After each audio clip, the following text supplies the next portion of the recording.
For God so loved the world, come on, that He gave His only Son, and whosoever believes. 창세기 39장의 결론은 여호와께서 요셉을 범사에 형통하게 하셨더라입니다.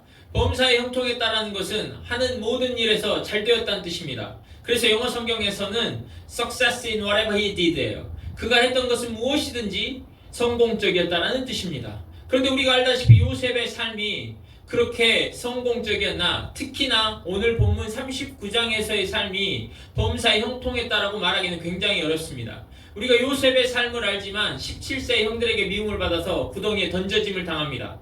구덩이에 던져진 다음에 형들이 죽일까 하다가 지나가던 이스마엘 상인들에게 은 20의 노예로 팔려갑니다. 그래서 거대한 이집트란 나라의 외국인 노동자도 아니죠. 노예가 되어서 그 왕의 경비대장, 친위대장이었던 보디발에게 팔려서 종이 됩니다.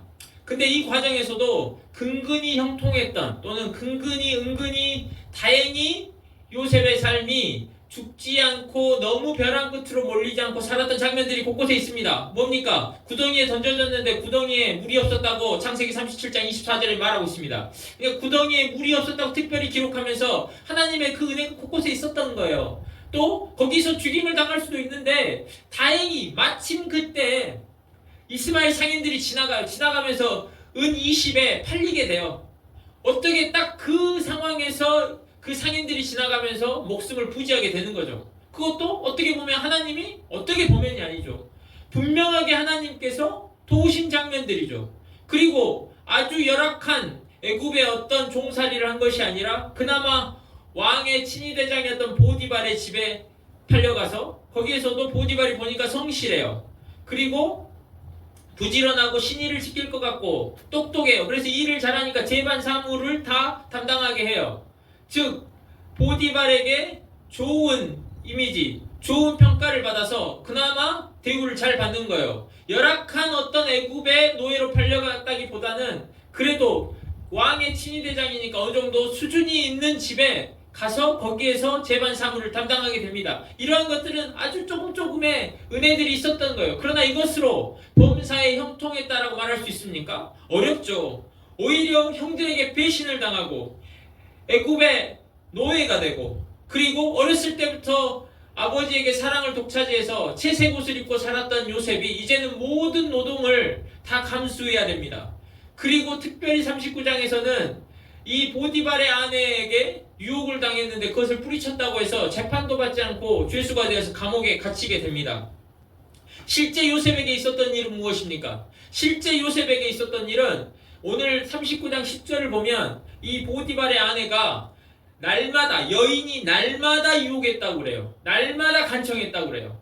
그런데 요셉이 하루 이틀 그 여인의 유혹을 받은 것이 아님에도 불구하고 여러 날마다 그러한 여인의 유혹이 있었음에도 불구하고 그것을 뿌리쳤어요. 심지어 자신의 웃옷을 너무나 급하니까 내팽개치고 돌아서 도망칠 만큼 뭘 한 겁니까? 주인에 대한, 보디발에 대한 신의를 지켰어요. 충절을 지켰어요. 그것만 그렇습니까? 하나님께는 하나님에 대한 신앙을 지킨 사람이에요. 요셉이 그 실제 있었던 사건으로 인해서 상을 받기는커녕 어떻게 됩니까? 요셉은 그 일로 고초를 당하게 됩니다. 왜냐하면 그 주인의 아내가 요셉이 웃옷을 벗고 도망가자마자 그 웃옷을 손에 쥐고 소리를 지르죠.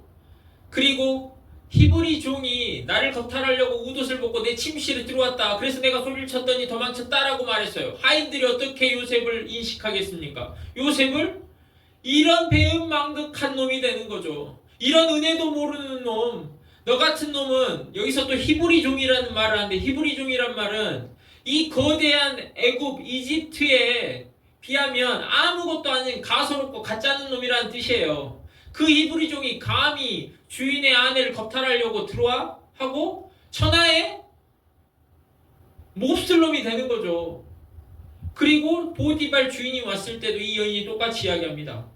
그러니까 이 실제 있었던 사건을 요셉은 그 사건으로 인해 축복을 받고 상을 받는 것이 아니라 그 사건으로 인해서 똑같은 사건이지만 요셉을 제외한 모든 다른 사람들은 요셉을 이런 파렴치범, 이런 성폭행 미수범이 된 거죠. 그래가지고 재판도 받지 않고 감옥에 처박히게 되는 겁니다.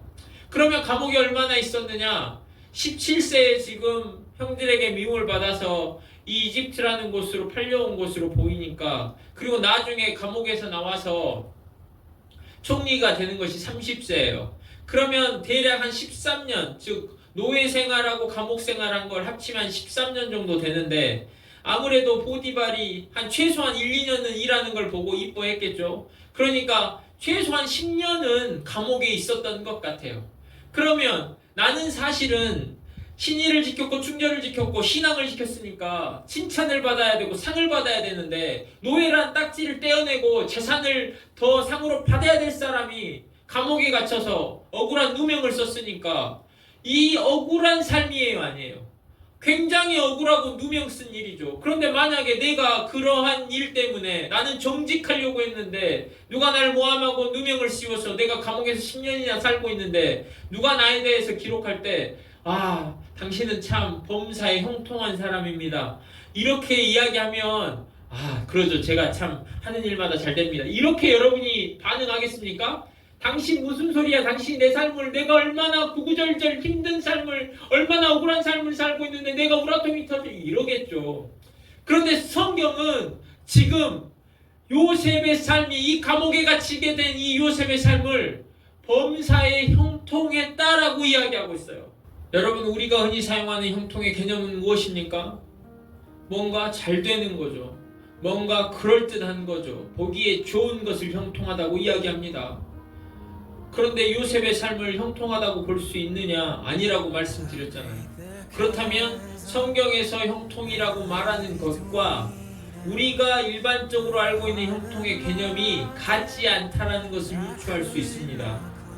그래서 범사에 형통하다고 말할 때 요셉이 어떤 상황에 처해 있고 어떤 능력을 가지고 있고 무엇을 할지 알고 지금 현재 요셉이 어떤 삶을 살고 있느냐로 요셉을 형통하다, 우리가 흔히 알고 있는 그 관점에서 요셉을 형통하다고 하는 것이 아니다.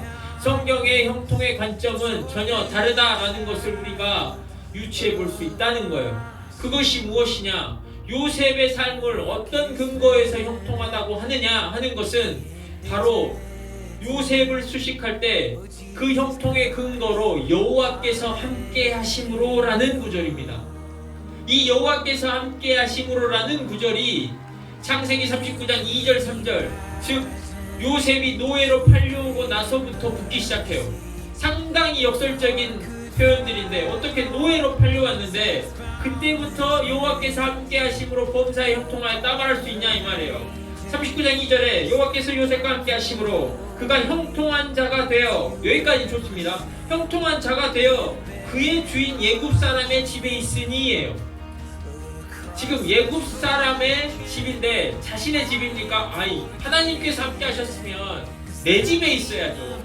내가 주인인 집에 있어야 되는데 나는 그의 주인 애굽 사람, 우리 민족의 사람도 아닌 이방인 주인의 사람의 집에 머물러요. 그 집이 내 집도 아니고 그 주인이 우리 민족의 주인도 아니고 내가 주인된 삶을 살지 못하고 있는 애굽 사람의 주인의 집에 머무는 것을 어떻게 형통한 자가 되어 그렇게 했다고 말합니까? 그러니까 이 형통의 근거는 그냥 단순히 아주 심플하게 여호와께서 함께 하심으로라는 구절에 있는 거예요.